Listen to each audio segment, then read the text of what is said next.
Behind the sold-out arenas and iconic albums lies a history of chaos and collapse. In this video, we're unpacking 8 unforgettable band breakups that not only stunned fans, but rewrote the story of rock music forever. From fiery fallouts to quiet implosions, these splits were anything but simple. What drove legendary groups to the brink? Where did the bonds fray? And could they have been saved? At number 8, we have Creedence Clearwater Revival. Creedence Clearwater Revival rose to fame in 1968 with swamp rock grooves and socially charged anthems like Proud Mary and Fortunate Son. John Fogerty's songwriting, vocals, and production drove the band's meteoric success, but his growing control sparked resentment among his bandmates. Guitarist Tom Fogerty left the group in January 1971, frustrated by a lack of creative input, whilst bassist Stu Cook and drummer Doug Clifford demanded equal songwriting credits on the group's final album, Mardi Gras. That record, featuring 6 tracks by Cook and Clifford, was poorly received by fans and critically mauled.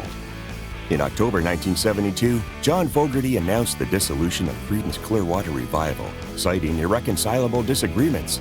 The breakup triggered protracted legal battles, with royalty disputes that reached courts well into the 2000s.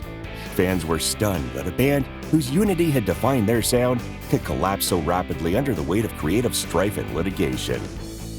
At number 7, we have Pink Floyd.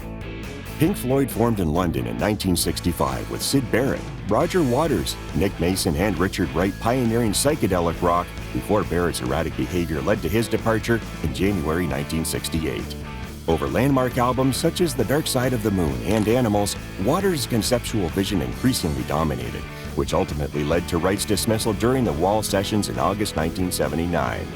In March 1985, Waters publicly declared Pink Floyd a spent force creatively, served legal papers seeking to dissolve the partnership, and launched his solo career.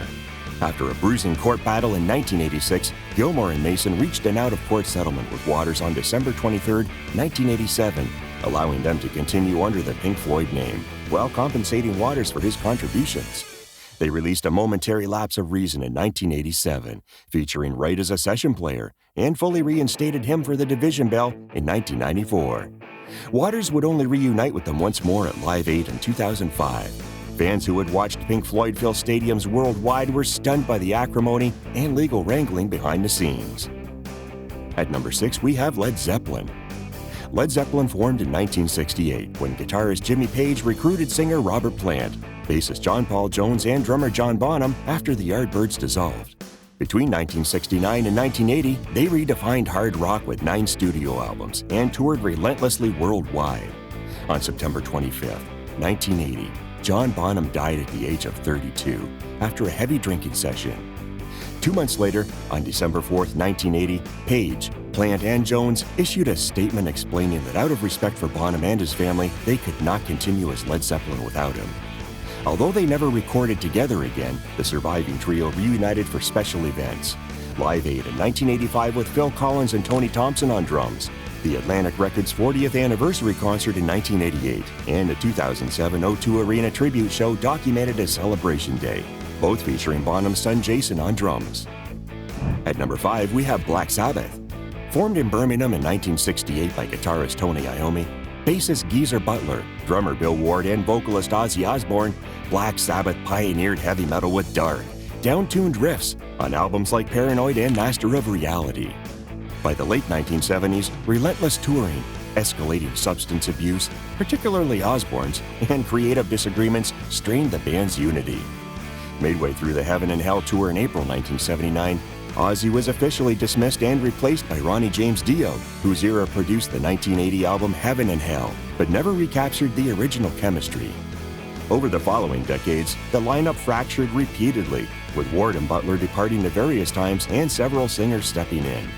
In 1997, the original 4 reunited for the reunion live album and tour, yet it was their The End Farewell Tour in 2016 and 2017 without Bill Ward due to contract disputes and with Tommy Clufetos on drums that marked their final performances.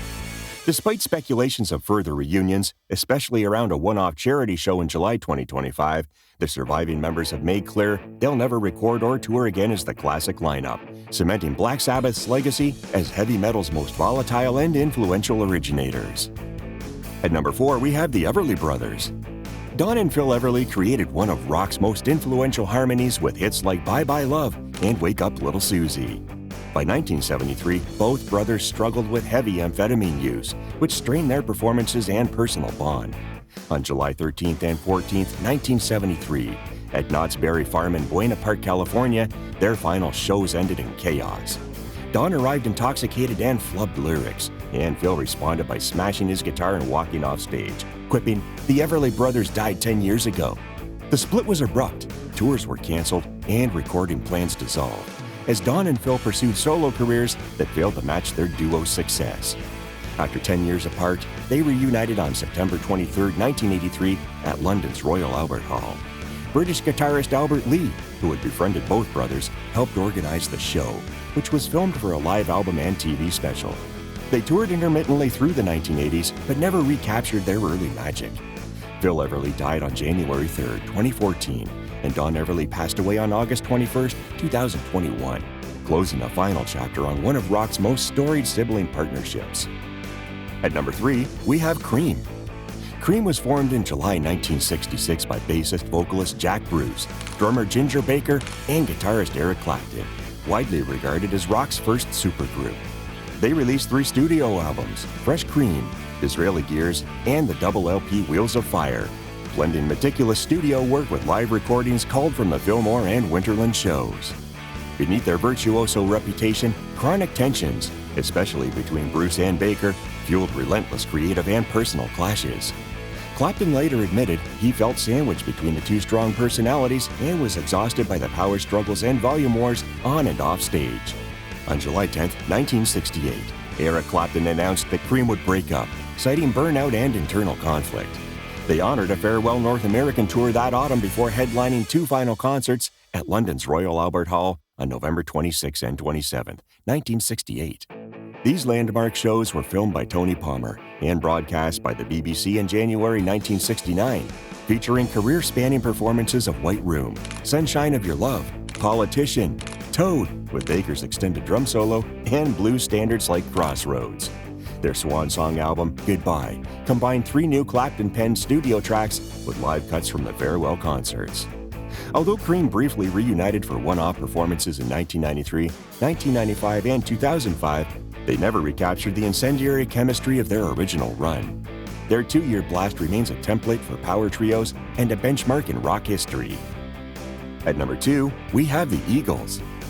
By the late 1970s, the Eagles had become one of the world's biggest acts, thanks to country rock anthems and the blockbuster album Hotel California, which spent 8 weeks at number 1 in early 1977. Their lineup featured Don Henley on drums and vocals, Glenn Frey on guitar and vocals, Don Felder and later Joe Walsh on lead guitar, Randy Meisner on bass, replaced later by Timothy B. Schmidt in 1977, and Bernie Leadon in the early years.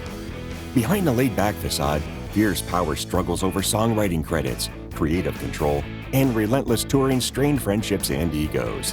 The tipping point for the group came on July 31st, 1980, at a benefit show for Senator Alan Cranston in Long Beach, California. During a backstage meet and greet, Don Felder's sarcastic, "You're welcome, Senator," I guess, reportedly infuriated Frey, who confronted him on stage. Threats flew, a guitar was smashed, and a limo sped off into the night. The next day, Don Henley informed the band they were done. Despite fans' hopes that the Eagles might soldier on, Henley quipped that the band would get back together when hell freezes over. They stayed silent for 14 years. In April 1994, the original lineup, Henley, Frey, Felder, Walsh, and Schmidt, reunited for an MTV special at Warner Brothers Studios in Burbank, which became the live album Hell Freezes Over, released on November 8, 1994. It featured 11 live tracks and 4 new studio songs, and spawned a hugely successful world tour.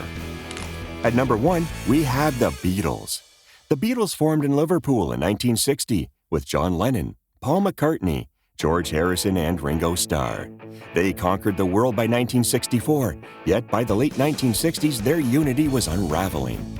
Major catalysts included the death of their manager Brian Epstein in August 1967, which deprived them of a crucial mediator.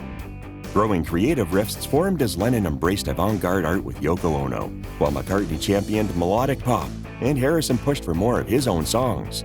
This was followed by infamous session walkouts, with Starr quitting for 2 weeks during the White Album sessions and Harrison leaving for 5 days during the Get Back rehearsals.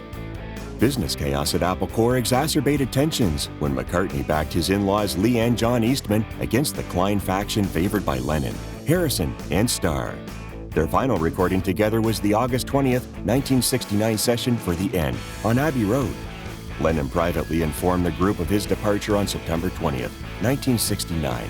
But it wasn't until McCartney's public announcement on April 10, 1970, that the band officially ended, triggering a media firestorm and shattering fan hopes of reconciliation.